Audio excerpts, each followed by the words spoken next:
கலாம் கனவுகள் நிகழ்ச்சியில் கௌரவ விருந்தினராக ரொட்டேரியன் கே. சீனிவாசன் சிறப்பிக்கிறார். வாக்காளர் பட்டியல் சிறப்பு தீவிர திருத்தத்தை ரத்து செய்ய கோரி தமிழக அரசியல் கட்சிகள் ரிட் மனுக்கள் தாக்கல் செய்திருந்தன. அந்த மனுக்களானது விசாரணைக்கு வந்திருக்கிறது. இதுகுறித்து 2 வாரங்களுக்குள் பதிலளிக்க தேர்தல் ஆணையத்துக்கு உச்சநீதிமன்றம் உத்தரவு பிறப்பித்திருக்கிறது. விவரங்களோடு இணைகிறார் நமது செய்தியாளர் வெங்கடேசன். வணக்கம் வெங்கடேசன், உச்சநீதிமன்றத்தின் இந்த உத்தரவு தொடர்பான விவரங்கள். வணக்கம். வாக்காளர் பட்டியல் சிறப்பு திருத்த பணியை ரத்து செய்ய கோரி தமிழக அரசியல் கட்சிகளான குறிப்பாக ஆளுங்கட்சியில் அங்கம் வகிக்கும் ஆளுங்கட்சி கூட்டணியில் இருக்கும் திமுக, காங்கிரஸ், மார்க்சிஸ்ட் கம்யூனிஸ்ட் கட்சி, மதிமுக, மனிதநேய மக்கள் கட்சி, தமிழ்நாடு காங்கிரஸ் உள்ளிட்டோர் சார்பில் தாக்கல் செய்த ரிட் மனுக்களை உச்சநீதிமன்ற நீதிபதி சூரியகாந்த் தலைமையிலான அமர்வு விசாரித்தது.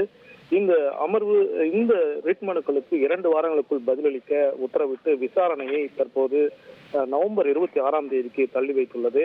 குறிப்பாக இந்த விசாரணையின் போது இந்த வாக்காளர் பட்டியல் சிறப்பு தீவிர திருத்த பணி என்பது அரசமைப்பு சாசனத்தின் 14, 19, 21, 325, 326 பிரிவுகளை மக்கள் பிரதிநிதித்துவ சட்டத்தையும் மீறுவதாக உள்ளது என்றும், தமிழ்நாட்டில் லட்சக்கணக்கான வாக்காளர் பட்டியலிருந்து நீக்கப்பட்டு வாக்கு செலுத்தாத நிலை உருவாகும் என்றும் இந்த அரசியலமைப்பு சாசனம் கூறியுள்ள நியாயமான நேர்மையான தேர்தல் என்பதை பாதிக்க செய்யும் என்றும், வாக்காளர் பட்டியல் சிறப்பு திருத்த பணி என்பது தேசிய குடிமக்கள் பதிவேட்டை போல உள்ளது என்றும் திமுக தரப்பில் ஆஜரான மூத்த வழக்கறிஞர் வாதிட்டார்.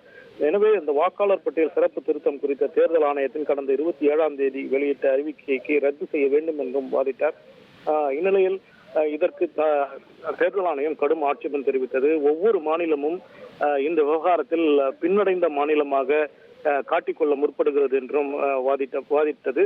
அப்போது நீதிபதிகள் இந்த விவகாரம் குறித்து தங்களுக்கு தெரியும் என்றும், இதில் உள்ள யதார்த்த நிலை தங்களுக்கு புரியும் என்றும் தெரிவித்தார்கள்.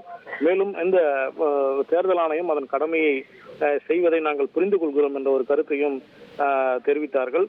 இருப்பினும் இந்த விவகாரத்தில் குறித்த அந்த சட்ட ரீதியான அம்சங்களை நாங்கள் விரிவாக விசாரிக்கிறோம் என்றும் உச்சநீதிமன்ற நீதிபதிகள் தெரிவித்து இந்த ரிட் மனுக்களுக்கு பதிலளிக்க தற்போது தேர்தல் ஆணையத்திற்கு ஒரு உத்தரவை பிறப்பித்து விசாரணையை நவம்பர் 26ஆம் தேதிக்கு தள்ளி வைத்துள்ளார்கள்.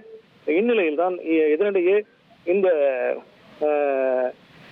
அதிமுக சார்பில் தாக்கல் செய்யப்பட்ட அந்த இடையீட்டு மனு, குறிப்பாக அதிமுகவின் அமைப்பு செயலாளர் டி. ஜெயக்குமார் சார்பில் இந்த எஸ்ஐஆருக்கு ஆதரவாக தாக்கல் செய்திருந்த இடையீட்டு மனுவையும் இன்று உச்சநீதிமன்றம் விசாரித்தது. அந்த மனுவுக்கு பதிலளிக்க தேர்தல் ஆணையம் ஒப்புக்கொண்டுள்ளது. அந்த மனுவுக்கும் தேர்தல் ஆணையம் 2 வாரங்களுக்குள் பதிலளிக்கும்.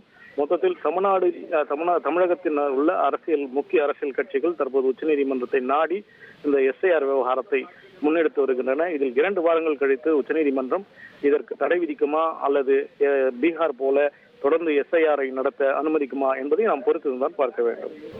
கலாம் கனவுகள் நிகழ்ச்சியில் கௌரவ விருந்தினராக ரொட்டேரியன் கே. சீனிவாசன் சிறப்பிக்கிறார்.